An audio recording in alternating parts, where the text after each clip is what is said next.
ኣብ ኩሉ ቁርናዓት ዓለም ኮይንኩም ነዚ ቻነል ትከታተሉ ዘለኹም ሰላምታ ይብፃሕኩም እናበልኩ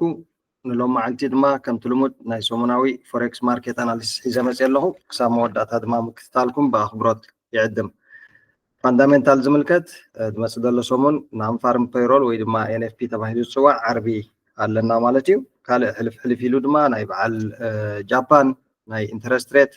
ገለገለ ዜናታት ኣለውና ኣብቲ ፎሬክስ ፋክተር ዶት ኮም ኣቲና ቸክ ምግባር ከድልየና ማለት እዩ ብሓፈሻ ኣብቲ ናይ ኢኮኖሚ ናይ ዓለም ዝምልከት ድማ ብዙሕ ኮንፈረንስ ወይ ድማ ብዙሕ ርክባት እዩ ዘሎ ከምዚ ንሪኦ ዘለና ትራምፕ ምስ ኩሎም መራሕቲ ኣብ ዩሮፕ ኣብ ጥልያን መፅኡ ይራኸብ ኣሎ እንታይ ዓይነት ውሳኔታት ክውስን ድማ ኣብ ማርኬት ፅልዋ ክህልዎ እዩ ማለት እዩ ብዓብኡ ድማ እቲ ናይ ራሽያ ዩክሬን ዘሎ ኩናት ብሰላም ኣብ መፍትሑ ዝገብርዎ ዘለው ፃዕርታት ከመይ ክዛዘሙ እዩ ክንሪአና ካልእ እውን ሓድሽ ጂኦፖለቲክስ ተኸሲቱሎ ማለት እዩ ኣብ መንጎ ህንድን ፓኪስታንን ዘሎ ድማ ከምዚ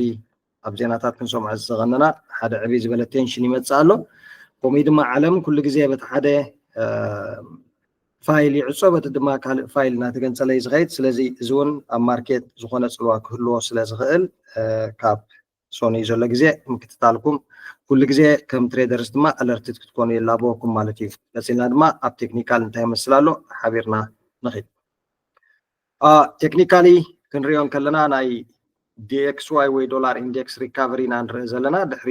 ነዊሕ ሴል ኦፍ ማለት እዩ ዝሓለፈ ናይ ዶናልድ ትራምፕ ናይ ታሪክ ብዙሕ ነገራት ዝነበሮ ማለት እዩ ሓደ ካብቶም ተሃስዩ ዝነበረ ካረንሲ ዶላር እዩ ሕጂ ድማ ኣብዚ ዝሓለፈ ሰሙናት ናይ ሪካቨሪ ንርኢ ኣለና ማለት እዩ ኣገን ሕጂ ድማ ኣብዚ ማርኬት ኣብ አኩሙሌሽን ሙሉእ ኣትልና ኣሎ ስለዚ 99 ለሰይ 100 ኤሪያ ናይዚ ብሬክ ኣውት ድማ ኦል ደ ዌይ ዶላር ናብ 103 ናይ ምድያብ ዓቕሚ ክህልዎ እዩ ማለት እዩ በንፃሩ ድማ 99 ነዚ ስትራክቸር ዝንድሕሪ ብሬክ ገይርዎ እቲ ሴል ኦፍ ናቱ ክቕፅል እዩ ክሳብ 97 ነጥቢ 9 ማለት እዩ ስለዚ ዶላር ኢንዴክስ ከምዚኣ ጌርና ማርክ ንግበራ ደ ሚኒት 99.9 ኤሪያ ናይዚ ብሬክ ኣውት ድማ ኦል ደ ዌይ ቡሊሽ ዊክ ወይ ድማ ቡሊሽ ሙቭ ናይ ዶላር ክህልወና ይመፅእ ዘሎ ሰሙን ቀፂልና ኣብቶም ሜጀር ካረንሲስ እንድሕር መፂና ድማ ኣብዚ ብሓፈሽኡ ኣዝዮም ብሉፃት ሰጣብየ ሳማራይዝ ገይረ ምፅአ እዮም ዘለኹ ስሞም ቀቢለ ምፅአ እዮም ዘለኹ ኣዝዮም ብሉፃት ትሬድስ እዮም በንፃሩ ድማ እንድሕር ርኢናዮ ኣብ ናይ ጂዩ ወይ ጂቢፒ ዩኤስዲ ኣዝዩ ሕጉስ ዝኾነ ሰሙናት እዩ ክሕልፍ ቀኒ ብዝሓለፈ ማለት እዩ ኣብዚ ናይ መወዳእታ መዓልታት ናይ ዝሓለፈ ሰሙን ግን ንሪኦ ኣለና ማርኬት ሴል ኦፍ ኮይኑ ኣሎ ወይ ድማ ፑልባክ ይገብረልና ኣሎ ማለት እዩ ሕጂ ድማ እንታይ ኢና ክንፅበ ካብ ጂቢፒ ዩኤስዲ ፕራይስ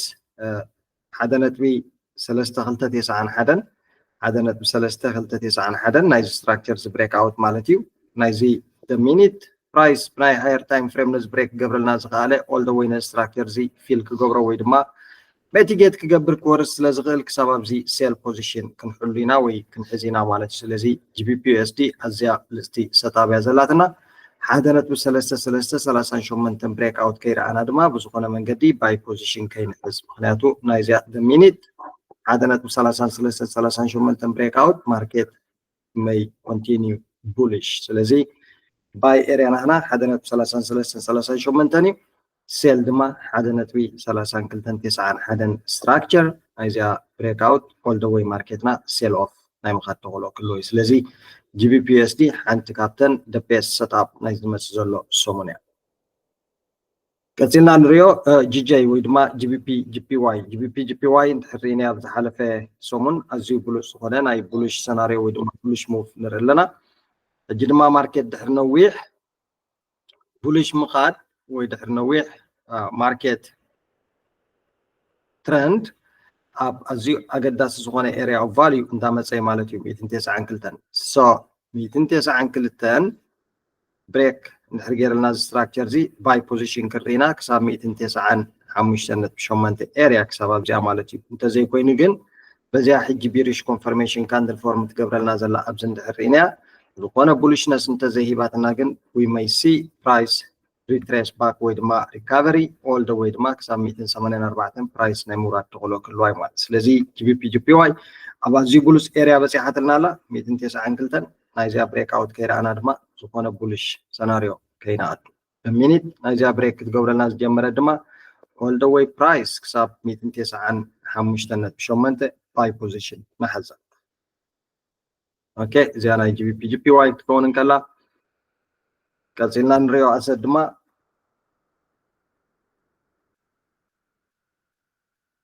اوكي كازينا نريو اسد دما يورو اس دي دما ازيو بلوس زخونه كاب كلن ممكن بلا نقلنا ازيا دبست تابالاتنا برايس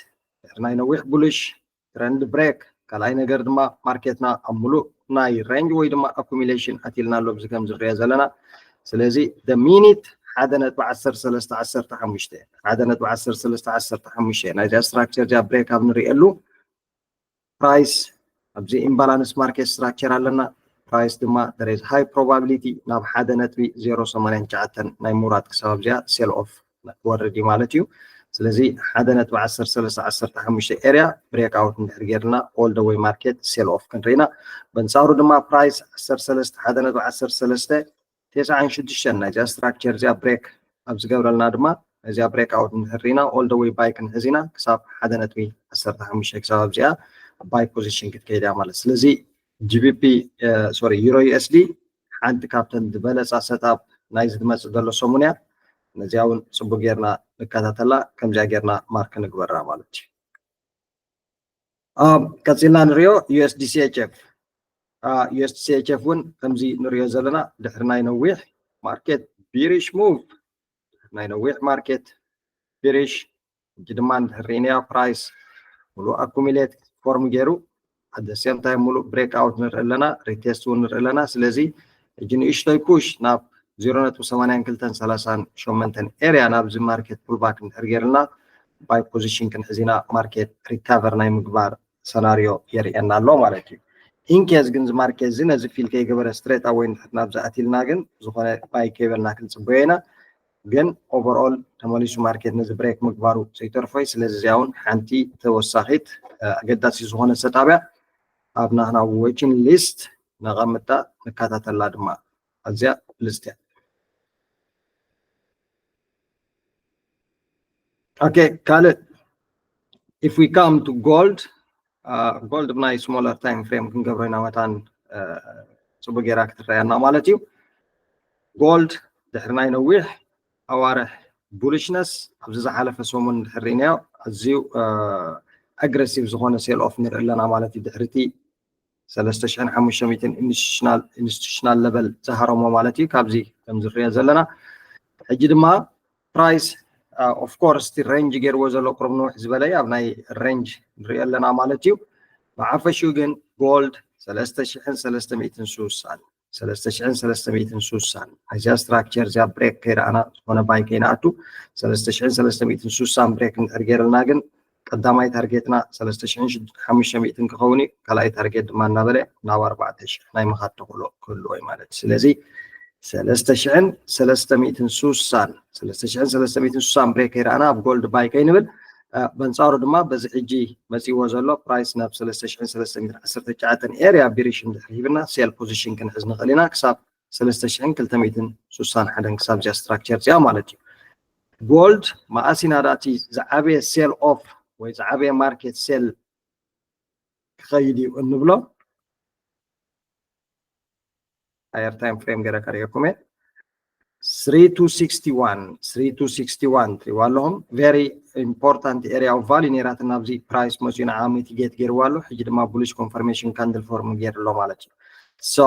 3,360 حدا نايجا structure زي break نحرجير وجن all the way price it will drop كسب 3,150 كسب أبزي نيمورات تقوله كله أي مالت سلزي gold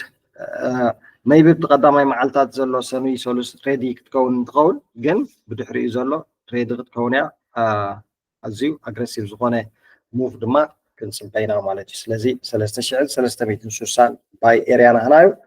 تنصاروا دما 3,360 حدا سيل نهنايو أمون جوجن بيرش confirmation هريبنا كسب أبزي area زي sell position كان فيزينا hopefully it is clear كم جا ريازلنا كم جا جرنا mark نقبرا فلاي بناي smaller time frame مزينا it look beautiful مالتيو price دحرنا ينوح sell off collapse بناي smaller time frame دحرنا حجي we can see market recover so فلستشن سلستمين 10 تجاعتن area of direction دحرنا sell position انفزاين اوكي تزلنا نموصو asset BTC ويدما بيتكوين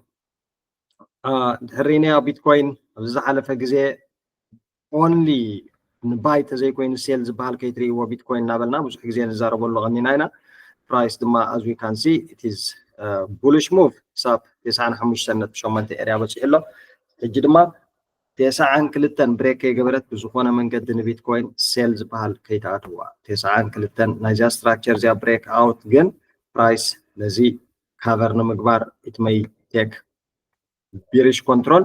ስለዚ 92 ብሬክ ሳብ ዘይረኣና ብዙኾነ መንገዲ ሴል ፖዚሽን ከይነኣቱ ኣብ ቢትኮይን በንፃሩ ድማ 95.8 ኦልሞስት